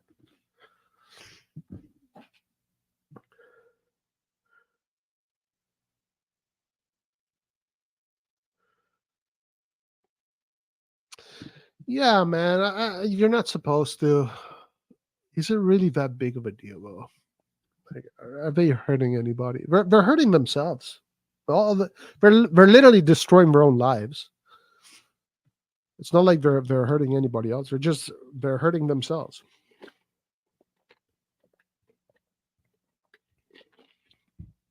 It's their own money. They're losing their own money. They go into debt. That's the issue. That's where it becomes dangerous. Once they go into debt, that probably can open the doors to negative things. And that's why I agree they shouldn't do it. And that's why it should be illegal. I agree with that. It should be illegal. Um,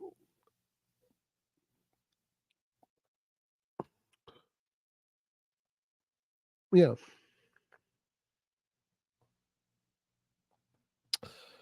Mm-mm-mm-mm-mm-mm.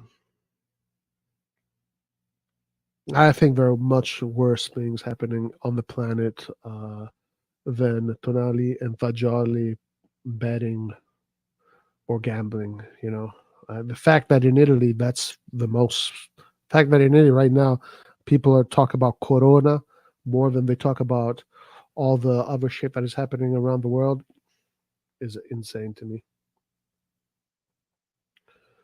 And Corona, guys, Corona, really, like, who is Corona? Is probably is. I don't. I don't want to even know what Corona is probably hiding in his closet. I don't. Who knows the kind of people Corona has been involved with during his career?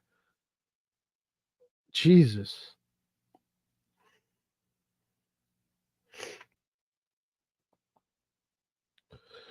Yeah. So my overall take on this Fagioli Tonali thing is I kind of don't care.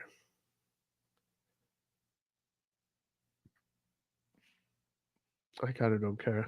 And I'm not going to waste 1 ounce, 1 iota of energy going along with Corona's narrative that he's trying to force me to talk about.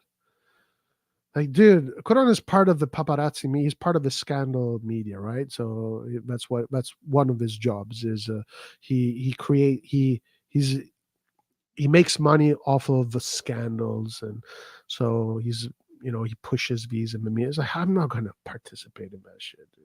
I don't give a fuck about what that guy does, dude. I don't give a shit. Fajoli's gonna do his time, 7 months. Tonali might be facing 1 year ban. I guess when it comes to Milan, maybe we dodged the bullet. I guess we can talk about that. I guess in the end, in hindsight, yeah, we probably dodged the bullet. Um, so I know people are going to say, well, you see, they did the right thing in selling him. Oh, this is interesting.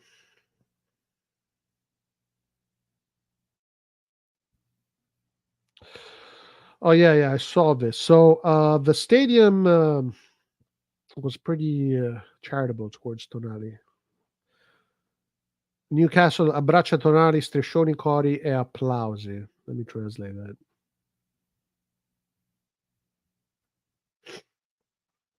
Newcastle embraced Tonali, banners, chants, and applause. The midfielder came on in the second half, was cheered on by everyone in the stadium.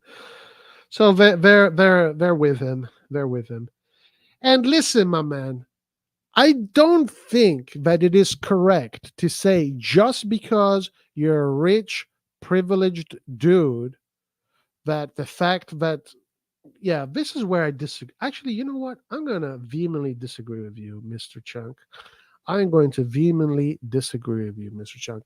Just because you are rich and you make a lot of money, it does not mean that you do not have the ability to be a ludopatico, meaning you're addicted to gambling, and pretty much it's a disease. The fact that you're rich um, does not take that away, because at the end of the day you're a human being, and just like all human beings you're susceptible to addictions and to whatnot. And yeah, gambling is an addiction at the end.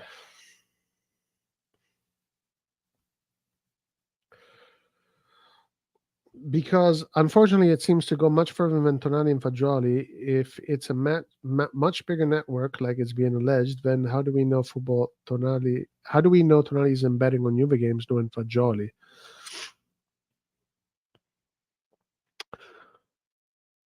Ah, I mean, okay, like if you want to go in depth and you think it's a network of people and they're working together well, let me tell you something. If Fagioli bet on Milan to win, and he was hoping Tonali was going to help him win against Torino, Tonali did not do a very good job for Fagioli, because I don't know, man. I wouldn't believe everything that comes out of Corona's mouth. First of all, I wouldn't believe everything that comes out of Corona's mouth, and I don't know if it's really worth going so much in depth into that conspiratorial channel and trying to find out whether or not it's a whole network of people that are trying to fix matches amongst each other.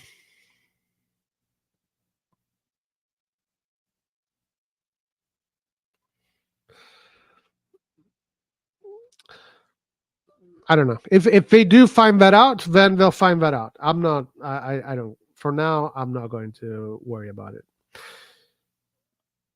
Then how do we know, like, for example, Pajoy is going to get a yellow card? Oh, okay. Well, let's see. Let's see if that comes out. It comes out. What do you mean we're just hurting themselves? Hanno fatto fuori 2 sessi del centrocampo della nazionale. Yeah, but who? But again, like,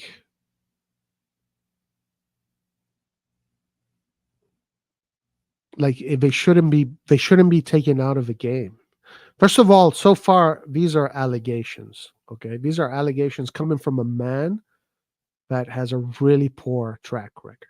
Okay, Corona is not Jesus Christ. All right, he's not Jesus, guys. Corona is not Jesus. Uh, so let's be careful here. And yet again, they're hurting the league with another scandal, knowing the history of it. Well, listen, these scandals are going to happen all the time. The last person that got disqualified because of betting scandals, when he came back, he won a World Cup and a Ballon d'Or.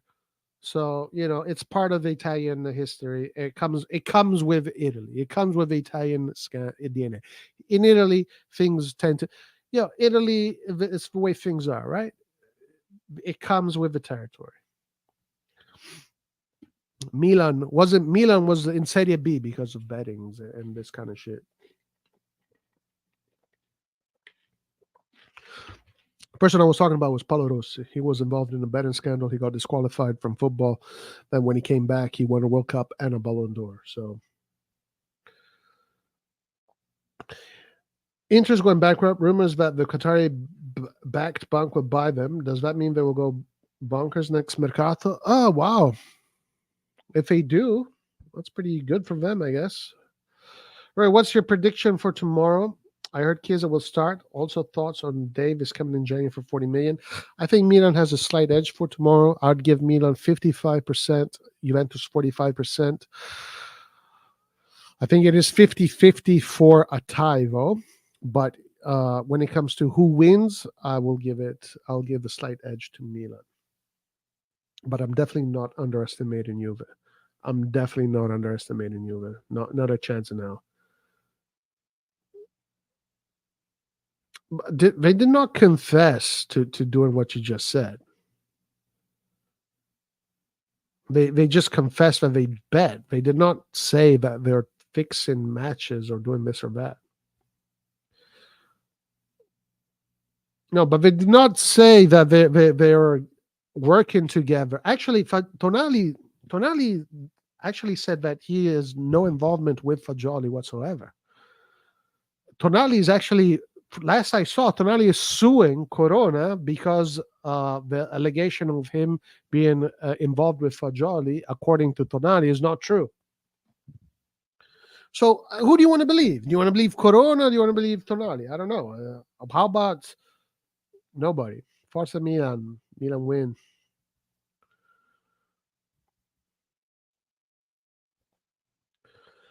Even Zaniolo has distanced himself, and he I think Zaniolo said, I don't know. These players, some of these players are defending themselves. Fagioli said what he said, and but Fagioli was already under scrutiny since August. Like they're already talking to him about it in August. He was already settling a deal with the courts in August. So it's not like the Fagioli thing just came out of nowhere. It's like Juventus already knew about the situation with Fagioli since August.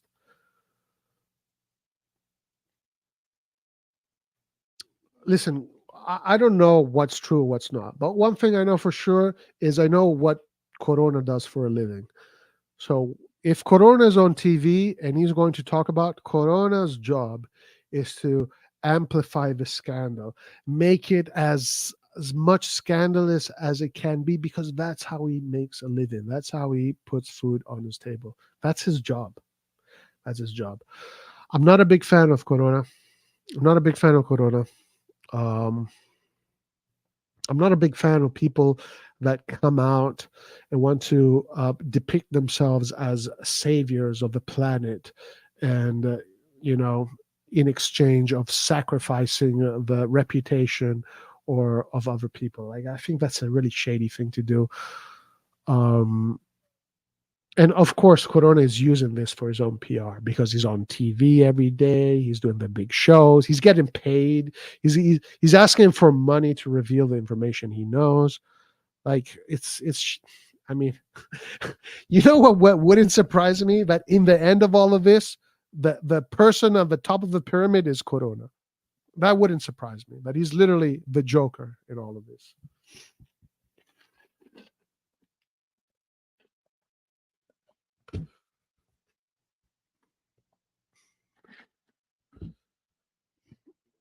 Anyway, yeah. So that's my opinion on the matter. So far, Milan is not involved.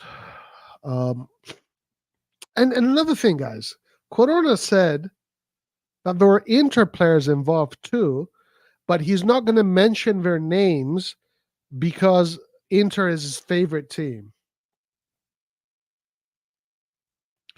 Like Corona said, he's not going to mention the Inter players because Inter is his favorite team. Doesn't want to damage Inter. Man, Corona is in it. Corona doesn't care, man. He's just the Fagioli thing would have come out anyway, whether Corona mentioned it or not, because Fagioli was already under investigation.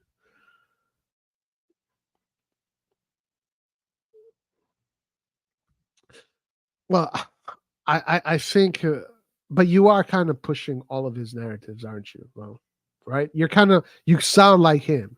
You literally sound like him right now. Like you're verbatim pushing all of his narratives. So I'm not saying you like him, but you definitely sound like him right now.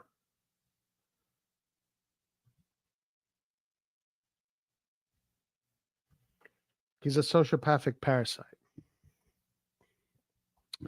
Yeah, I don't know, man. He's definitely not the role model. I think Red John is a better role model than Corona, and that says a lot. That fucking says a lot.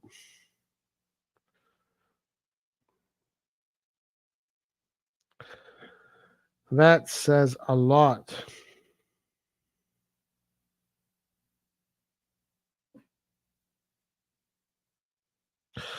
Ole, ale.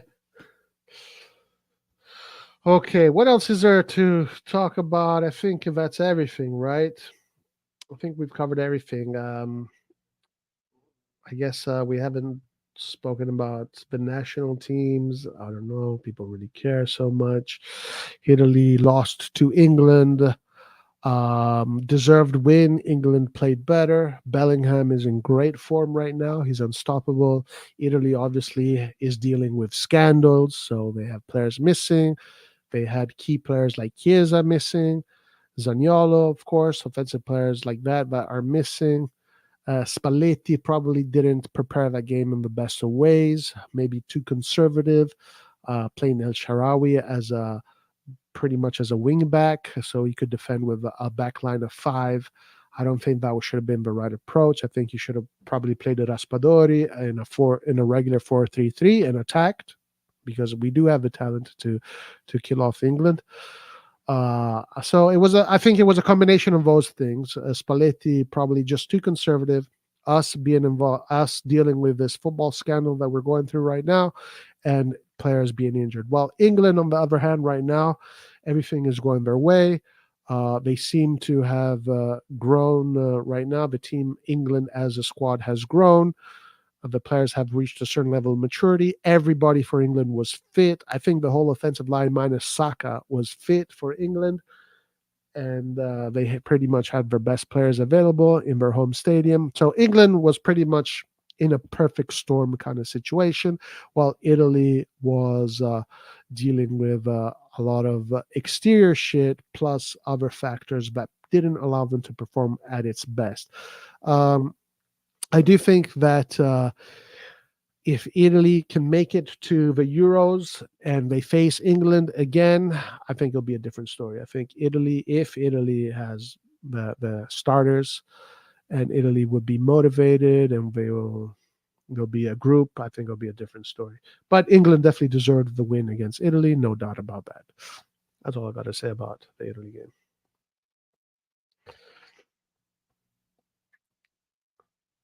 Yeah, Red John is Ghislaine Maxwell.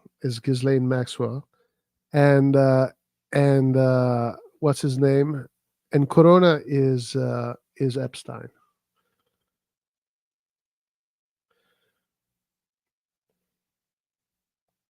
All right, guys.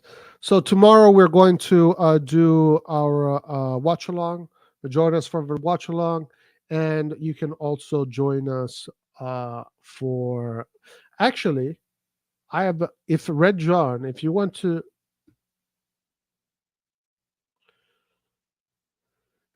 yeah, I know, I know, I know, I know, dude. Obviously, I know this. I mean, Corona is like a bootleg version, like a very bootleg version. No, I was going to ask for John if he wanted to debate a little bit, but I can't stay too much longer. But so we might be able to do it tomorrow because Red John is saying that Italy is suffering a generational uh, thing with it. You know, Italy, the generations, and I don't think that is the case. I think that every generations come and go. Some generations are better than others, but there's more factors to that. What's up, Joel? What's up? So maybe if Red John wants to join the post match tomorrow, we can debate that.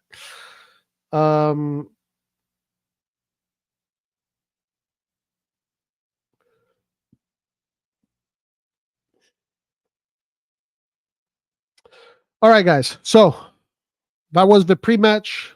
Yeah, let's see how the game goes tomorrow. Should be a fun game, nonetheless. Exciting to see Milan again. Milan Juve, my favorite game of the Serie A every single year. It is a V game I anticipate the most.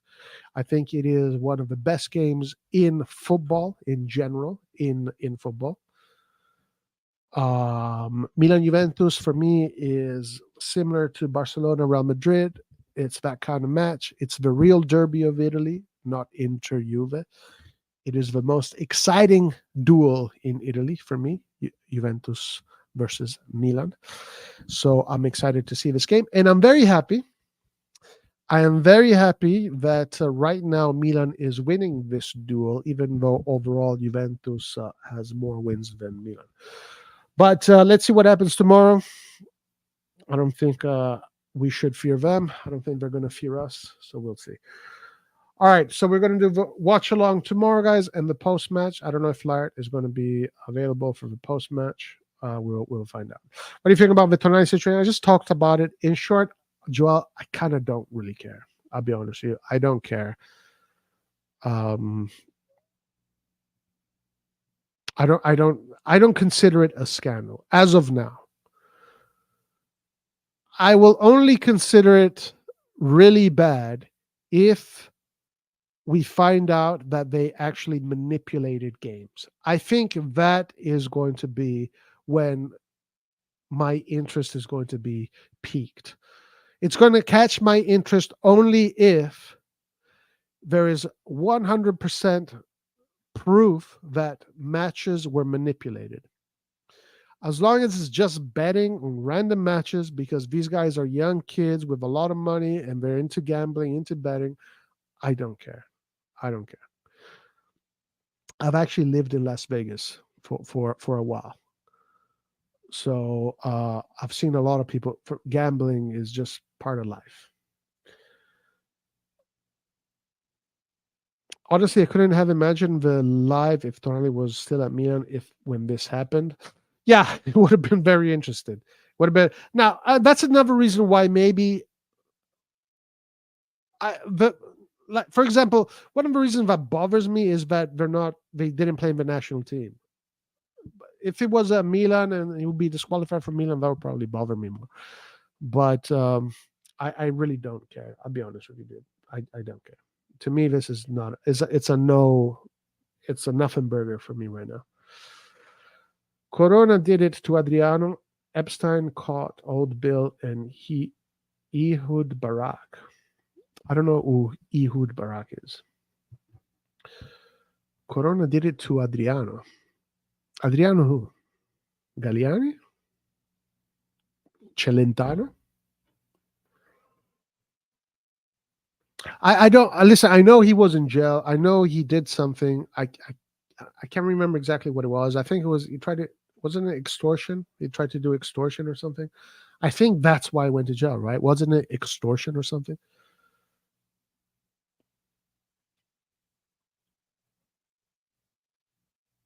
I think, is that what you're talking about? Newcastle hurting right now. Oh, l'imperatore. What did he do? I honestly don't know. I don't know.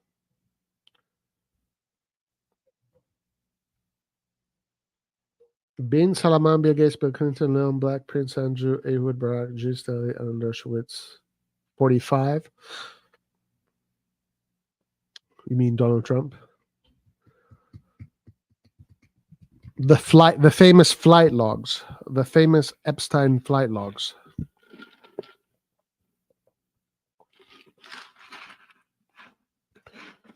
There's a lot of people in those flight logs. A lot of people. I don't think Trump was on that flight log, but there was a lot of people. Or maybe he was. I don't know. Honestly, I don't know.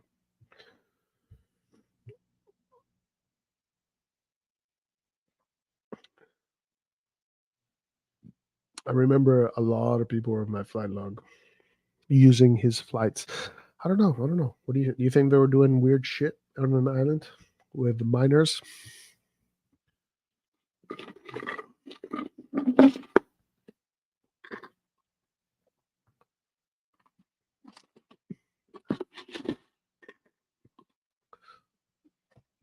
Yeah, that's definitely much more scandalous to me than betting.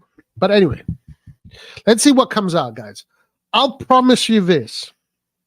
If it comes out that they actually tried to manipulate games, and they did it successfully too, then that will be like a major scandal for me. As long as these guys are just betting on games and this and that and the other, um,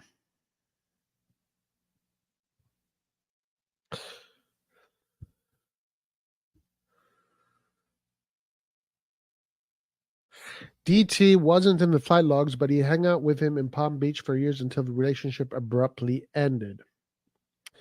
Trump banned him from Mar-a-Lago. Trump banned him from Mar-a-Lago.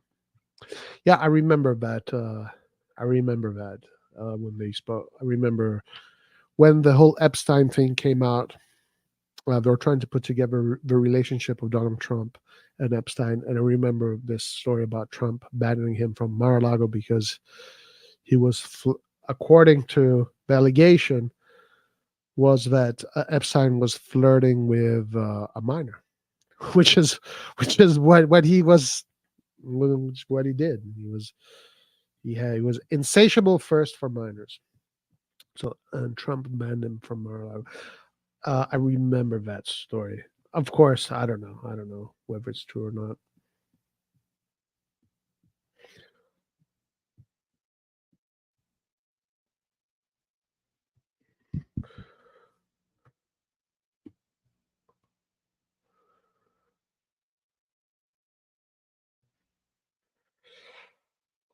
All right. Okay. Okay, guys. 12 more minutes to bring it to the 2 hour mark, and then we're done.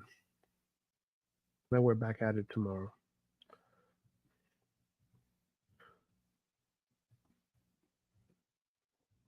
Dodici minuti extra.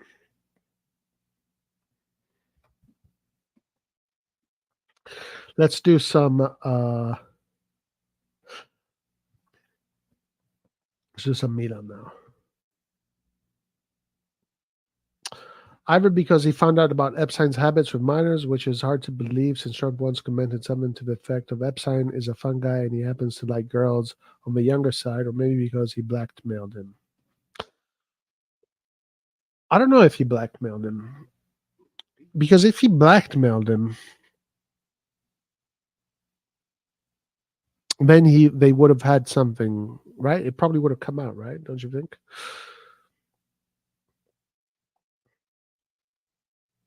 Maybe he did. Maybe he did. That's a nasty business, guys. Imagine that's your career, blackmailing people. Imagine like you get to the point where your career is blackmailing people in power, politicians, celebrities and people with power, not necessarily politicians, celebrities, but bankers, lobbyists, and whatnot. People that have access to either financial power or political power. And your business, your job that you have entered is blackmailing those people. Like, what a weird fucking planet we live on. We live on a fucking weird planet. Wouldn't necessarily have come out, but we do know that Trump didn't keep most of the promises he made on the campaign trail. Well, I mean, bro. Um, how is that related, though? How would that be related to Epstein? I mean, are you speculating that about rejecting specialists? Why the shift? I mean, I don't know. What are you speaking about? What are you talking about? I'm not really sure what you're talking about. Did Trump have a special? Trump ran on rejecting special interests, correct? Did he then take uh, lobbyists, et cetera, et cetera? I honestly don't know. Do you think? I mean, are you saying he was forced to be influenced by special interest groups because of Epstein? Epstein, is that what you're speculating?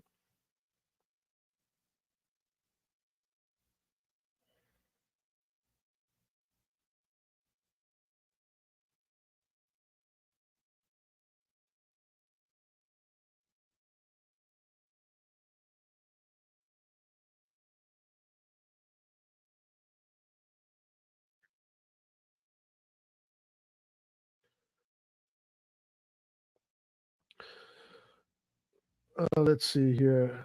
Yeah, seen Destiny Party seen in the summer. Big test for Ali tomorrow. Big test. Pioli said he must take fewer risks when he plays the ball, continue to do what he is doing in training, Pioli said. He's a player who has a present and a future. He wanted to stay and he deserves what he's getting. I'm sure he has ample room for space, especially in his new position. He can have a great future. I do want to say that I think it was Guido and we did think that he had the potential to play this role as a number 6. I'm speculating about that Trump is compromised in some way because of the shift. And if I had to imagine who could have blackmailed him, Epstein is a good candidate. I don't understand what shift you're talking about because it's not like I'm following what Trump does every single day, you know?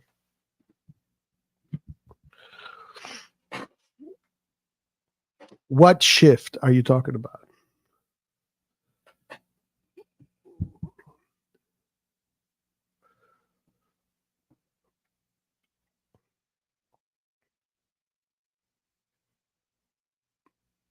Clarify the shift you are talking about.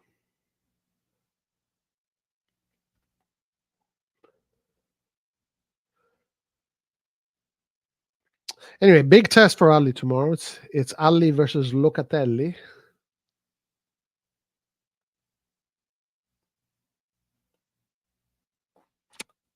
Ali is we might lose Ali if he does well though for January. If he might be called for Algeria. I don't know if he was called. I don't think he was called for Algeria.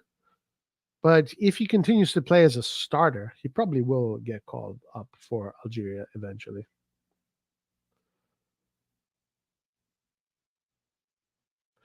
You don't get to the level of Trump, Branson, etc., without knowing who's Branson, etc., without knowing people like Epstein. Israel CIA has the goods on Trump and company. Branson? Oh, do you mean Brandon? You mean Brandon or who's Branson?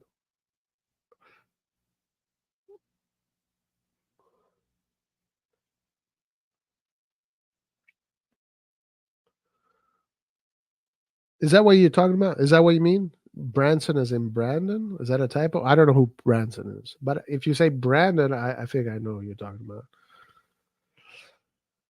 Uh, yeah. Look, these are a lot of this is definitely speculation, conspiracy. Richard Branson. I don't know who that guy is. I'm sorry. I don't know who that is. I thought that could have been Brandon, as in Biden, because people call him Brandon. I don't know who that is.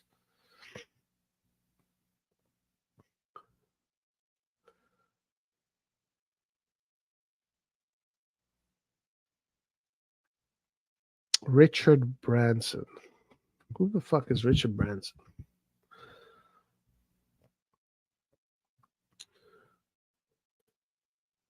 Let me Google Richard Branson.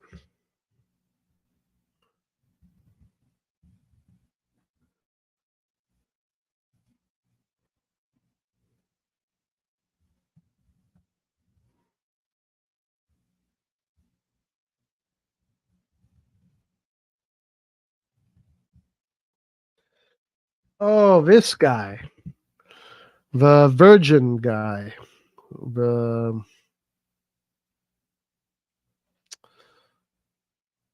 oh, okay, okay, okay.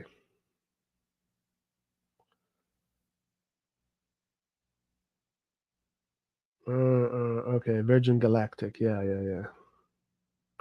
Yeah, I don't know, guys. Maybe yes, maybe no. Maybe yes, maybe no.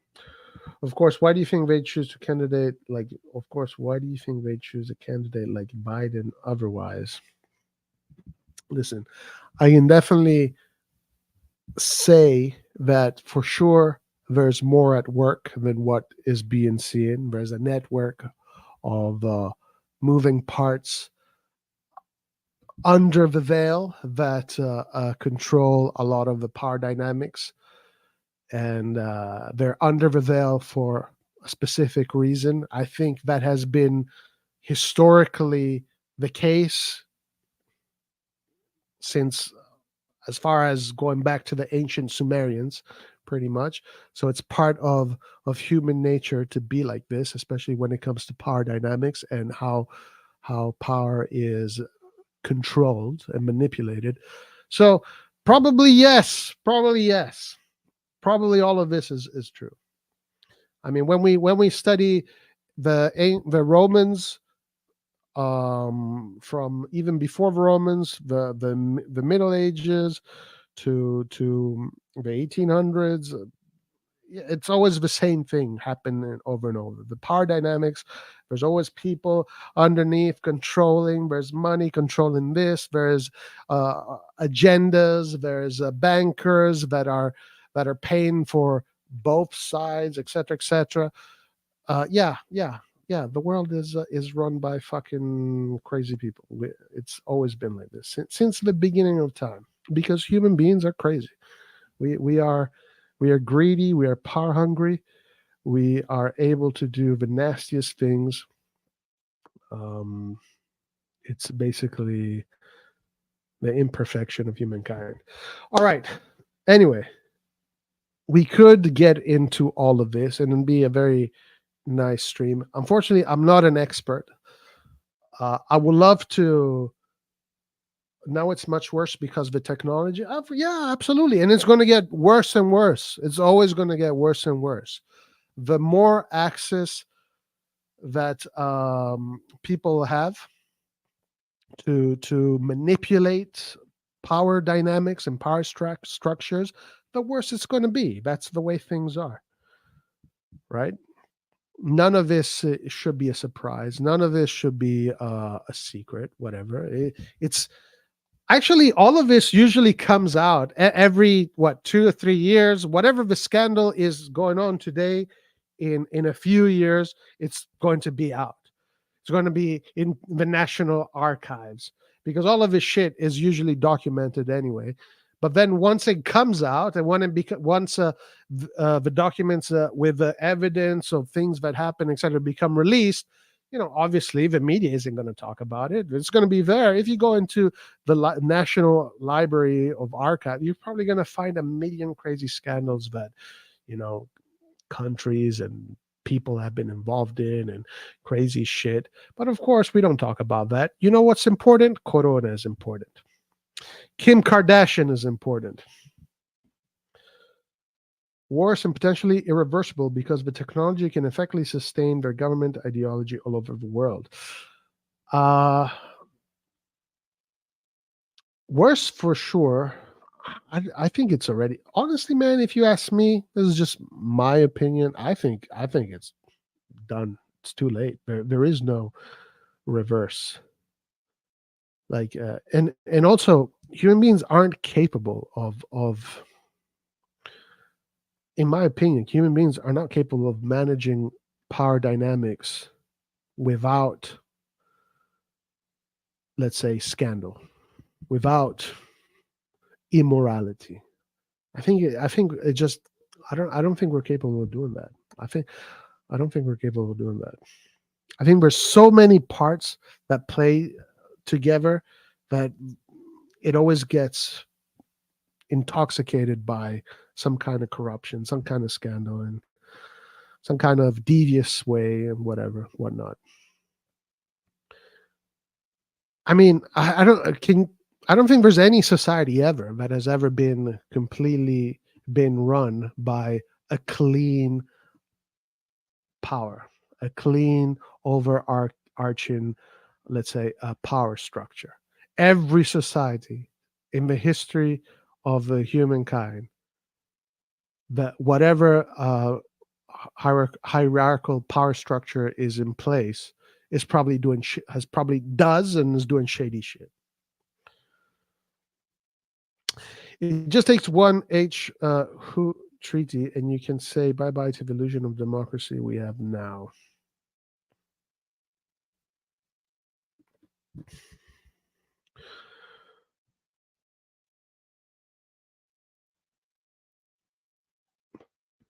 Probably. I mean, we kind of did see that a little bit, right? A few years ago.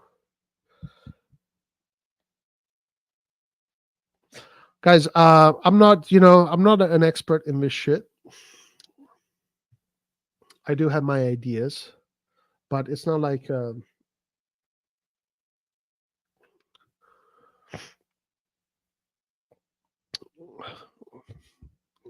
we should get Alex Jones in here. You want to get Alex Jones in here?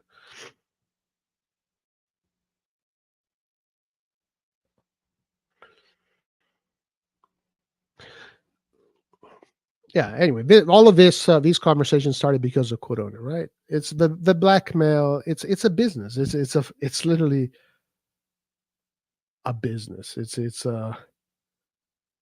become a craft. It's a skill. Imagine there are people that are great at blackmailing other people. It's like they're great. They're masters.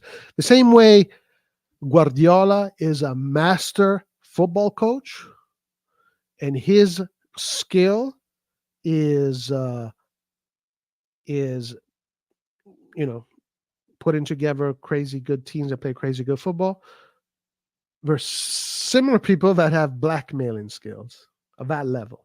They're professional blackmailers. That's crazy shit, man. It is crazy. We live in a crazy planet. All right, guys. It has been 2 hours. This conversation has gone in a weird, not in a weird. I mean, these are topics that I don't think should be avoided. I think these are good topics in the end. I think that it's also good to have other people that look at it differently and go back and forth. But anyway, having said that, 2 hours is enough for today. Tomorrow, guys, watch along for the real derby of Italy and then post match. So we'll see you tomorrow. Have a good night, everybody. Alla prossima. Arrivederci. Ciao. And like always, Forza Milan. Peace.